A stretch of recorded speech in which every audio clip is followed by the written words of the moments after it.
یہ ہے، ماجرا یہ ہے کہ اگر اللہ رب العالمین تمہیں عذاب قبر کی آوازیں سنا دے تو کل سے تم اپنے مردوں کو، اپنے رشتہ داروں کو، اپنے دوست و احباب کو، اپنے قریب لوگوں کو تم دفن کرنا چھوڑو، یہاں تک اللہ کے رسول صلی اللہ علیہ وسلم نے محترم حاضرین، قبرستان یہ عبرت کا مقام، اب یہ عبرت کا گھر ہے، یہاں پہنچ کر کے ہمیں عبرت حاصل کرنی چاہیے، قبر کی حیبت کو ہمیں محسوس کرنا چاہیے۔ یہی وجہ ہے کہ اللہ کے رسول صلی اللہ علیہ وسلم نے قبروں کی زیارت پر ابھارا ہے اور قبرستان جانے کا حکم اللہ کے رسول صلی اللہ علیہ وسلم نے دیا ہے۔ ابن ماجہ کی روایت کے اندر اللہ کے رسول صلی اللہ علیہ وسلم نے اس بات کی وضاحت کی، مسلمانوں کو حکم دیا کہ تم قبرستان جایا کرو، قبروں کی زیارت کرو، قبرستان جایا کرو، تمہیں دنیا کی حیثیت تمہیں معلوم ہوگی، قبرستان جایا کرو، تمہارے دولت کی حیثیت تمہیں معلوم ہوگی، قبرستان جایا کرو، تمہارے بنگلوں کی حیثیت تمہیں معلوم ہوگی، قبرستان جایا کرو، تمہارے عہدے اور منصب کی حیثیت معلوم ہوگی، قبرستان جایا کرو، تمہاری خوشیوں کی حیثیت معلوم ہوگی۔ فَإِنَّهَا تُذَكِّرُكُمُ الْآخِرَةَ، اللہ کے رسول صلی اللہ علیہ وسلم نے نصیحت کرتے ہوئے کہا قبرستان جایا کرو، کیا گھر کی یاد آتی ہے، قبرستان جایا کرو، کیا جان کی یاد آتی ہے، قبرستان جایا کرو کہ قیامت کی یاد آتی ہے۔ اللہ کے رسول صلی اللہ علیہ وسلم قبر کی حیبت کو خود محسوس کرتے تھے، اور صرف محسوس ہی نہیں کرتے تھے بلکہ صحابہ کرام کو محسوس کرواتے بھی تھے، صحابہ کرام کو محسوس کرواتے بھی تھے۔ جب ایک موقع پر اللہ کے رسول صلی اللہ علیہ وسلم ایک صحابی کی تدفین سے جب فارغ ہوئے، کون تھے یہ صحابی؟ یہ احتساب بن معاذ رضی اللہ عنہ تھے، احتساب بن معاذ رضی اللہ عنہ تھے۔ جب اللہ کے رسول صلی اللہ علیہ وسلم احتساب بن معاذ رضی اللہ عنہ کی تدفین سے فارغ ہوئے، مشکل الآثار اسی طریقے سے مسند احمد کے اندر روایت موجود ہے، جب اللہ کے رسول صلی اللہ علیہ وسلم احتساب بن معاذ رضی اللہ عنہ کی تدفین سے فارغ ہوئے تو اللہ کے رسول صلی اللہ علیہ وسلم زور زور سے سبحان اللہ اور اللہ اکبر کا ورد لگانے لگے۔ صحابہ نے دیکھا دیکھی وہ لوگ بھی زور زور سے سبحان اللہ اور اللہ اکبر کہنے لگے۔ جب اللہ کے رسول صلی اللہ علیہ وسلم خاموش ہوئے تو صحابہ نے پوچھا کہ اللہ کے رسول صلی اللہ علیہ وسلم کیا ماجرا ہے، آج آپ نے خلاف معمول اللہ اکبر سبحان اللہ کا ورد لگایا؟ تو اللہ کے رسول صلی اللہ علیہ وسلم نے کہا کہ ابھی ہم جس نیک بندے کی تدفین سے فارغ ہوئے، اللہ اکبر، جیسے ہی ہم نے اس کو دفن کیا اور اس کی تدفین سے فارغ ہوئے تو اس کی قبر کو تنگ کر دی، اس کی قبر کو تنگ کر دی گئی، اس لیے میں نے سبحان اللہ اور اللہ اکبر کا ورد لگایا۔ اور اسی ساتھ بن معاذ رضی اللہ تعالیٰ عنہ کے تعلق سے حدیث بتلاتی ہے، اسی ساتھ بن معاذ رضی اللہ تعالیٰ عنہ کے تعلق سے اللہ کے رسول صلی اللہ علیہ وسلم نے کہا کہ هذا الذي تحرك له العرش وشهده 70,000 من الملائكة لقد زم زمة ثم خرج عنه۔ احتساب بن معاذ رضی اللہ تعالیٰ عنہ کے تعلق سے اللہ کے رسول صلی اللہ علیہ وسلم نے کہا کہ صحابی احتساب بن معاذ کی شخصیت یہ ہے کہ جب ان کا انتقال ہوا تو ان کی جب وفات ہوئی، جب اس دنیا سے گزر گئے، چلے گئے تو اللہ رب العالمین کا عرش ڈھوم اٹھا، اللہ رب العالمین کا عرش حرکت میں آ گئے۔ کب؟ جب احتساب بن معاذ رضی اللہ عنہ کا انتقال۔ وشهده 70,000 من الملائكة، اور احتساب بن معاذ رضی اللہ عنہ کی جنازے میں 70,000 فرشتوں نے شرکت کی، 70,000 فرشتوں نے شرکت کی۔ اس کے باوجود اللہ کے رسول صلی اللہ علیہ وسلم کہتے ہیں لقد زم زمة ثم خرج عنه، اس کے باوجود ہے کہ سعد بن معاذ رضی اللہ عنہ کی قبر کو تنگ کر دی گئی، اس کے بعد پھر احتساب بن معاذ رضی اللہ عنہ کی قبر کو کشادہ کیا گیا۔ اسی لیے حافظ ابن حجر رحمہ اللہ فرماتے ہیں کہ دنیا کا کوئی بھی انسان چاہے وہ کتنا ہی متقی اور کتنا ہی ولی اور کتنا ہی نیک کیوں نہ ہو، قبر اس کو ایک مرتبہ ضرور دبوچتی ہے، قبر اس کو ایک مرتبہ ضرور دبوچتی ہے۔ اگر قبر کے دبوچنے سے کوئی انسان اس دنیا میں قبر میں محفوظ رہ سکتا وہ احتساب بن معاذ تھے، لیکن احتساب بن معاذ رضی اللہ عنہ کو بھی دبوچا گیا۔ اس سے پتہ چلتا ہے کہ دنیا میں قبر میں ہر انسان کو ایک مرتبہ دبوچا جاتا ہے۔ یہ توضیح حافظ ابن حجر رحمہ اللہ نے اس حدیث کے تحت بیان کی۔ محترم حاضرین، تین چیزیں، تین باتیں جس انسان کو ان تین چیزوں کا علم کتنا زیادہ ہوگا، جس انسان کو تین چیزوں کی معرفت کتنا زیادہ ہوگا، جس انسان کو ان تین چیزوں کا جو انسان جتنا زیادہ حق ادا کرے گا اس کے لیے قبر کی منزل اتنا ہی آسان ہوگا۔ وہ تین چیزیں کیا ہے؟ پہلی چیز ہے اللہ کی معرفت، اللہ رب العالمین کی پہچان، اللہ رب العالمین کی توحید کی معرفت، اللہ رب العالمین کے اسماء صفات کی معرفت، اللہ رب العالمین کے حقوق کی معرفت. جو انسان اللہ کو جتنا جانے گا، جو انسان اللہ کے حقوق کو جتنا زیادہ ادا کرے گا. اور دوسری چیز ہے اللہ کے رسول صلی اللہ علیہ وسلم کی معرفت. جس انسان کو اللہ کے رسول صلی اللہ علیہ وسلم کی جتنی زیادہ معرفت حاصل ہوگی، اور جو انسان اللہ کے رسول صلی اللہ علیہ وسلم کے حقوق کو جتنا زیادہ ادا کرے گا. اور تیسری چیز ہے اسلام کی معرفت. ایک انسان اپنے اسلام کے بارے میں، اپنے دین کے بارے میں جتنا زیادہ جانے گا، جو انسان ان تین چیزوں کے بارے میں جتنا زیادہ جانے گا، اس کے لیے قبر کی منزل اتنی آسان ہے. یہی وجہ ہے کہ قبر میں جب سوالات ہوں گے تو انہی تین چیزوں کے بارے میں سوالات ہوں گے. من ربک، من نبیک، ما دین. تمہارا رب کون، تمہارا نبی کون، تمہارا دین کیا. دنیا میں کوئی انسان ان تین چیزوں کی جتنی زیادہ معرفت حاصل کرتا ہوگا، قبر میں جب اس سے سوال کیا جائے گا تو آسانی سے جواب دے گا، بڑی آسانی سے جواب دے گا.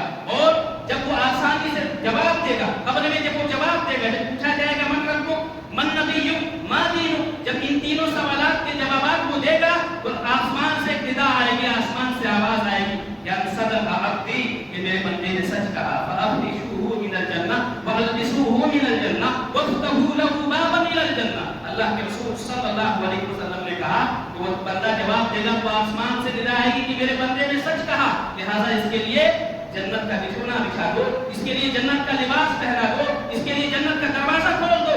اس کے بعد اللہ کے رسول صلی اللہ علیہ وسلم کہتے ہیں کہ پھر اس کی قبر کو کشادہ کر دی جائے گی. قبر کو کشادہ کر دی جائے گی. کتنی کشادہ؟ 70 گز لمبی، 70 گز چوڑی. یہ قبر جو ہمارے قبرستان میں جو قبریں ہیں، ہم ان قبروں کو دیکھتے ہیں تو لگتا ہے کہ اتنی معمولی سی قبر، 6 فٹ چوڑی، 6 فٹ لمبی، 2.5 فٹ چوڑی، اتنی چھوٹی سی قبر. اور قبر کے آزو بازو قبر، قبر کے اگل بغل قبر.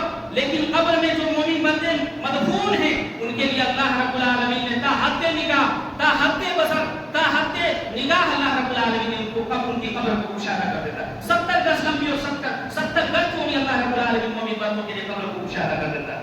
اور اس کے بعد اس بندے سے کہا جاتا ہے نم کلومت العروس الذی لا ينقذه الا احب اهله الیہ. اللہ رب العالمین کے ذریعہ فرشتے ان سے کہتے ہیں کہ سو جاؤ اور اتنی پیاری نیند سو جاؤ، ایسی پیاری نیند سو جاؤ جس طرح نئی نویلی دلہن سوتی ہے. حتی یبعثہ اللہ، یہاں تک کہ بروز قیامت اللہ تجھے اٹھا نہ لے تب تک آرام کی نیند سو جاؤ. یہ کس کے ساتھ ہوگا؟ مومن بندے کے ساتھ. اور رہا مشرک، رہا کافر، رہا منافق، رہا نافرمان، رہا گنہگار، تو جب بھی ان سے سوال کیا جائے گا، 3 سوالات ہوں گے تو تینوں سوالات کے جواب میں کہے گا ہاں ہاں لا ادری، ہاں ہاں لا ادری، ہاں ہاں لا ادری. ہائے میری تباہی، ہائے میری بربادی، مجھے کچھ نہیں معلوم، مجھے کچھ پتا نہیں. آسمان سے ندا آئے گی کہ ان کذب ربی، بندے نے جھوٹ کہا، جھوٹا ہے یہ، میری تعلیمات پہنچی تھی، نبی کی تعلیمات پہنچی تھی، اسلام کا پیغام پہنچا تھا، مانا نہیں، قبول کیا نہیں، عمل نہیں کیا. فَأَخْرِجُوهُ مِنَ النَّارِ وَالْبِسُوهُ مِنَ النَّارِ وَافْتَحُوا لَهُ بَابًا إِلَى النَّارِ. چنانچہ کہا جائے گا کہ جہنم کے بچھونا اس کے لیے بچھا دو، اور جہنم کا لباس اس کو پہنا دو، جہنم کا دروازہ اس کے لیے کھول دو. اور اس کے بعد اللہ کے رسول صلی اللہ علیہ وسلم کہتے ہیں کہ پھر اس کے لیے قبر تنگ کر دی جائے گی. کتنی تنگ کر دی جائے گی؟ حتی تختلف فیہ اضلاعہ، اتنی اس کی قبر کو تنگ کر دی جائے گی کہ داہنی جانب کی پستی بائیں جانب اور بائیں جانب کی پستی داہنی جانب آ جائے گی. اور پھر اس کے لیے جو عذاب دینے کے جو فرشتے مقرر ہیں، رسول اکرم صلی اللہ علیہ وسلم کہتے ہیں اعما و اسم، ان کے لیے جو عذاب دینے کے لیے جو فرشتے مقرر ہیں وہ اندھے ہوں گے، ان کو کچھ دکھائی نہیں دے گا، بہرے ہوں گے، سنائی نہیں دے گا. اللہ رب العالمین نے ان کو عذاب دینے کے لیے اندھے اور اندھا اور بہرا کیوں بنایا؟ توضیح یہ کی جاتی ہے کہ قبر میں ایسے انسان کو جب عذاب دیا جائے گا، جب تکلیف ہوگی، اتنا خطرناک عذاب دیا جائے گا کہ اگر ان فرشتوں کو اگر بینائی ہوتی، سماعت ہوتی تو ان کو بھی رحم آ جاتا، ان کو بھی رحم آ جاتا. چنانچہ بہرے ہوں گے اور کیا ہوں گے؟ اندھے ہوں گے. تو قبر میں عذاب دینے کے لیے جو فرشتے مقرر ہوں گے اور ان کے ہاتھ پر لوہا کا ہتھوڑا ہوگا، لوہے کا ہتھوڑا ہوگا، ان کو مارا جائے گا. فَتُصِيبُ تُرَابًا، یہاں تک کہ وہ انسان ریزہ ہو جائے گا، مٹی ہو جائے گا، پھر مارا جائے گا، پھر روح ڈالی جائے گی، پھر زندہ کیا جائے گا، پھر مارا جائے گا. فَتُصِيبُ تُرَابًا، یہاں تک کہ وہ ریزہ ہو جائے گا. اور اس کے بعد اللہ کے رسول صلی اللہ علیہ وسلم نے کہا کہ جب فرشتے اس کو عذاب دیں گے، ماریں گے، تو ایک ایک مار پر ایک ایک ضرب پر اس قدر وہ چیخے گا، چلائے گا، آواز لگائے گا کہ اللہ کے رسول صلی اللہ علیہ وسلم نے فرمایا کائنات کی ہر چیز جن اور انسان کے علاوہ دنیا کے ہر مخلوقات اس آواز کو سنے گی۔ یہ کس کے ساتھ ہوگا؟ کافر کے ساتھ ہوگا، نافرمان کے ساتھ ہوگا، مشرک کے ساتھ ہوگا۔ یہ تمام کی تمام روایتیں جو میں نے ابھی آپ کے سامنے بیان کی، ابو داؤد کے اندر اسی طریقے سے کچھ ابن ماجہ کے اندر، کچھ نسائی کے اندر یہ روایتیں تمام کی تمام موجود ہیں۔ قبرستان یہ تنہائی کا گھر ہے، قبر یہ تاریکی کا گھر ہے، یہاں پر ہم سب کو اکیلے جانا ہے، تنہا جانا ہے، تنہا رہنا ہے۔ یہاں نہ کوئی دوست احباب کام دے گا، نہ کوئی رشتے دار کام دیں گے، نہ مال و دولت کام دیں گے، نہ بیوی بچے کام دیں گے۔ یہاں پر ہمیں تنہا جانا ہے، اور اس تنہائی کے گھر میں اس وقت ہماری پریشانی کو دور کرنے کے لیے، ہمارے غم کو دور کرنے کے لیے ہمارے پاس صرف ایک واحد ذریعہ ہے، وہ ہے ہمارا اور آپ کا اپنا نیک عمل، وہ ہے ہمارا اور آپ کا اپنا نیک عمل۔ اللہ کے رسول صلی اللہ علیہ وسلم کہتے ہیں، نسائی اور ابو داؤد کے اندر روایت موجود ہے کہ جب مومن بندہ جب قبر میں ہوتا ہے تو اس کے پاس ایک نوجوان، خوبصورت نوجوان، خوب شکل انسان اس کے پاس آتا ہے، اور وہ قبر میں مومن بندہ جو ہے وہ پوچھتا ہے کہ کون ہے تو وہ کہتا ہے کیا نام ہے؟ میں تمہارا نیک عمل ہوں، تمہاری عبادتیں، تمہاری ریاستیں، تمہاری نمازیں، تمہارے روزے، تمہارے صدقات و خیرات، تمہارے ذکر و اذکار، تمہارے قرآن کی تعلیمات، قرآن کے ذکر، یہ تمام کی تمام نیک اعمال کو اللہ رب العالمین نے آج اس قبر کی تنہائی میں تمہارا ساتھ نبھانے کے لیے بھیجا ہے۔ کتنا بدنصیب ہے وہ انسان، کتنا بدنصیب ہے وہ انسان جو اس مخلص ساتھی کو چھوڑ دے، نظر انداز کر دے، جب یہ ساتھی اس وقت ہمیں اور آپ کا، ہمارا اور آپ کا ساتھ دے گا، ہمارا اور آپ کا ساتھ نبھائے گا جب دنیا کا کوئی بھی انسان اس وقت ساتھی نہیں بنے گا، اور اس وقت دنیا کا کوئی بھی انسان ساتھ نہیں دے گا۔ محترم ناظرین، قبرستان میں جو لوگ موجود ہیں، قبر میں جو لوگ مدفون ہیں، وہ ہر وقت ہماری دعاؤں کے محتاج ہیں، وہ ہر وقت ہماری دعاؤں کے مستحق ہیں۔ یہ غلط نظریہ ہے، غلط سوچ ہے، بہت ہی بری بات ہے کہ قبروں کے پاس مدد مانگنے کے لیے جانا، قبروں سے فائدہ حاصل کرنا، یہ بہت بڑی بھول ہے، اور اسی کا نام شرک ہے، اسی کا نام شرک ہے۔ شریعت نے ہمیں یہ تصور دیا ہے، کتنے مسلمان ہیں جو قبروں کے پاس جاتے ہیں، ان سے فریاد طلب کرتے ہیں، ان سے اولاد میں مانگتے ہیں، ان سے شفایابی کے لیے دعائیں کرتے ہیں، یہ تمام کے تمام شرک میں داخل ہے۔ شریعت نے ہمیں یہ تصور دیا ہے کہ قبر میں جو لوگ موجود ہیں وہ ہماری محتاج ہیں، ہم ان کے محتاج نہیں، ہم ان کے محتاج نہیں۔ قبر میں جو لوگ مدفون ہیں وہ ہمارے محتاج ہیں، اسی لیے شریعت کا حکم ہے کہ جب بھی قبرستان جاؤ تو ان کے لیے مغفرت کی دعا کرو، بخشش کے لیے دعا کرو۔ اللہ کے رسول کا حکم ہے، اللہ کے رسول صلی اللہ علیہ وسلم کی تعلیم ہے۔ غلط ہے یہ کہ تدفین کے بعد دیکھیے گا کہ اکثر مسلمان تدفین کے فوراً بعد کراتے ہیں، غلط نظریہ ہے۔ اللہ کے رسول صلی اللہ علیہ وسلم نے کہا ٹھہرو وہاں پر، رکو وہاں پر، استغفروا لأخیکم واسألوا له التثبیت فإنه الآن يسأل، کہ وہاں پر ٹھہرو اور اپنے بھائی کی بخشش کے لیے، مغفرت کے لیے دعا کرو، اس کی ثابت قدمی کے لیے دعا کرو، فإنه الآن يسأل، اس لیے کہ اس سے سوال ہونے والا ہے، سوال و جواب کا مرحلہ ہونے والا ہے۔ اس لیے جب بھی قبرستان جائیں تو وہاں پر آپ ان کے لیے بخشش کی دعا کریں۔ اللہ کے رسول صلی اللہ علیہ وسلم نے ہمیں دعا سکھلائی۔ قبر میں موت کے آغوش میں جو لوگ وہاں پر سوئے ہوئے ہیں، اگر ان کو ہم تحفہ دینا چاہتے ہیں، ان کو ہم ہدیہ دینا چاہتے ہیں، تو اس سے بہتر تحفہ ہو نہیں سکتا، اس سے بہتر ہدیہ ہو نہیں سکتا کہ آپ ان کے حق میں دعائیں خیر کریں، آپ ان کے حق میں دعائیں مغفرت کریں۔ اللہ کے رسول صلی اللہ علیہ وسلم نے دعا سکھلائی، قبرستان جاؤ تو دعا کرو کہ السلام علیکم اہل الدیار من المؤمنین والمسلمین وانا ان شاء اللہ بکم للاحقون نسأل اللہ لنا ولکم العافیہ۔ یہ دعا اللہ کے رسول صلی اللہ علیہ وسلم نے سکھائی ہے، جو مسلم کے اندر حدیث میں موجود ہے۔ اللہ کے رسول صلی اللہ علیہ وسلم نے کہا کہ قبرستان جاؤ تو دعا کرو، اے قبر میں سوئے ہوئے لوگوں، اے قبر میں سوئے ہوئے لوگوں، مومنوں تم پر اللہ کی سلامتی ہو، وانا ان شاء اللہ بکم للاحقون، اور ہم بھی بہت جلد انشاءاللہ تم سے ملنے والے ہیں۔ نسأل اللہ لنا ولکم العافیہ، ہم اپنے لیے بھی عافیت مانگتے ہیں، ہم اپنے لیے بھی چین مانگتے ہیں، اور تمہارے لیے بھی چین مانگتے ہیں، تمہارے لیے بھی عافیت مانگتے ہیں۔ اللہ کے رسول صلی اللہ علیہ وسلم ایک موقع پر آپ بقیع قبرستان تشریف لے گئے، اور وہاں پر آپ صلی اللہ علیہ وسلم نے دعا کی، اور دعا کرنے کے بعد اللہ کے رسول صلی اللہ علیہ وسلم نے کہا ان هذه القبور مملئة على اهلها ظلمة، ان هذه القبور مملئة على اهلها ظلمة وان الله ينبرها لهم بالصلاة عليه۔ یہ قبرستان پورے کی پوری قبرستان ظلمتوں سے بھری ہوئی تھی، پوری کے پوری قبرستان تاریکی سے بھری ہوئی تھی، وان الله ينبرها لهم بالصلاة عليه، اللہ رب العالمین نے میری دعا کے ذریعہ پورے کے پوری قبر کو منور کر دیا، روشن کر دیا۔ پتہ چلا کہ دعائیں، مسلمانوں کی دعائیں قبر والوں کو روشنی فراہم کرتی ہے، نور فراہم کرتی ہے۔ اس لیے کہ قبرستان جائیں تو قبر والوں کے حق میں دعائیں خیر اور دعائیں مغفرت کی دعا ضرور کریں. یہ اللہ کے رسول صلی اللہ علیہ وسلم کی تعلیم ہے, اللہ کے رسول صلی اللہ علیہ وسلم کا حکم ہے. محترم ناظرین, اللہ کے رسول صلی اللہ علیہ وسلم نے احادیث کے اندر عذاب قبر کے کچھ اسباب بیان کیے ہیں. ایک انسان اگر ان اسباب سے نہیں بچتا ہے تو عذاب قبر کا مستحق ہوتا ہے. بالعموم کفر, شرک, نفاق, معصیت, گناہ, یہ تمام کے تمام عذاب قبر کے اسباب ہیں. لیکن خاص طور سے اللہ کے رسول صلی اللہ علیہ وسلم نے زنا کو بدکاری کو عذاب قبر کا سبب بتایا ہے. اسی طریقے سے اللہ کے رسول صلی اللہ علیہ وسلم نے جھوٹی باتیں پھیلانا, لمبی ڈینگیں مارنا, جھوٹی باتوں کو پھیلاتے ہیں, اللہ کے رسول صلی اللہ علیہ وسلم نے اس کو بھی عذاب قبر کا سبب بتایا ہے. اسی طریقے سے پیشاب کے قطروں سے نہ بچنا, چاہے وہ اپنا پیشاب ہو, دوسروں کا پیشاب ہو, پیشاب کے چھینٹوں سے نہ بچنا, یہ عذاب قبر کا سبب ہے. یہ بخاری اور مسلم کے اندر یہ روایت موجود ہے جس میں اللہ کے رسول صلی اللہ علیہ وسلم نے اس سبب کو ذکر فرمایا ہے. اسی طریقے سے چغل خوری, ایک ادھر کی باتیں ادھر کی باتیں ادھر لگانا اور دو مسلمانوں کے درمیان لڑائی اور فساد کروانا, یہ بھی عذاب قبر کا اللہ کے رسول صلی اللہ علیہ وسلم نے کیا بتایا ہے, وجہ بتائی ہے, سبب بتائی ہے. محترم ناظرین, عذاب قبر یہ ایک ایسی چیز ہے جو ہر نماز میں اسے پناہ مانگنی چاہیے. عذاب قبر یہ ایسی چیز ہے جو ہر نماز میں اسے پناہ مانگنی چاہیے. اللہ کے رسول کی تعلیم بھی ہے اور اللہ کے رسول صلی اللہ علیہ وسلم کا عمل ہے, اللہ کے رسول کا حکم ہے.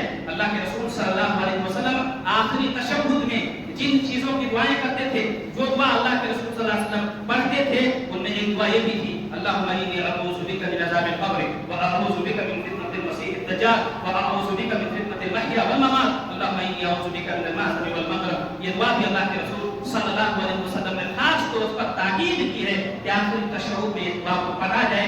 4 چیزوں سے پناہ مانگنی چاہیے, اس میں سے ایک عذاب قبر بھی ہے. تو عذاب قبر اتنا بھیانک منظر ہے کہ دنیا میں ہر لمحہ اور انسان کی زندگی کا کوئی دن ایسا نہ ہو کہ جس دن انسان ایک عذاب قبر سے انسان کو غافل رہنا چاہیے. جو متقی ہو, جو پرہیزگار ہو, جو مومن ہو, رب العالمین سے دعا ہے کہ وغیرہ جو بھی باتیں کہی گئی کچھ کہنے والے اور آپ سننے والوں کی باتوں پر عمل کرنے کی توفیق دے. پروردگار عالم ہم تمام مسلمانوں کو, تمام مومنوں کو اللہ رب العالمین دنیاوی عذابات, قبر کے عذابات اور اخروی عذابات سے اللہ رب العالمین کو محفوظ رکھ. بارے رہا جو بھی مسلمان اس دنیا سے چلے گئے ایمان کی حالت میں جو گئے ہیں, اللہ رب العالمین ان کی قبروں کو نور سے بھر دے. اللہ رب العالمین ان کو ہے کہ اللہ رب العالمین ان پر رحم فرما. اور پروردگار عالم ہم جب بھی اس دنیا کو چھوڑ کر کے, اس دنیا سے رخصت ہو کر کے قبر کی منزل میں جائیں, قبر کی مرحلے میں جائیں, قبر کی دنیا میں جائیں, پروردگار عالم تو ہمارے ہاتھ پر رحم فرما. اللہ رب العالمین ہم پر بھی دعا آسانی فرما. پروردگار عالم جو بھی مسلمان پریشان حال ہیں ان کی پریشانی کو دور فرما. اور جو مسلمان بیمار ہیں اللہ رب العالمین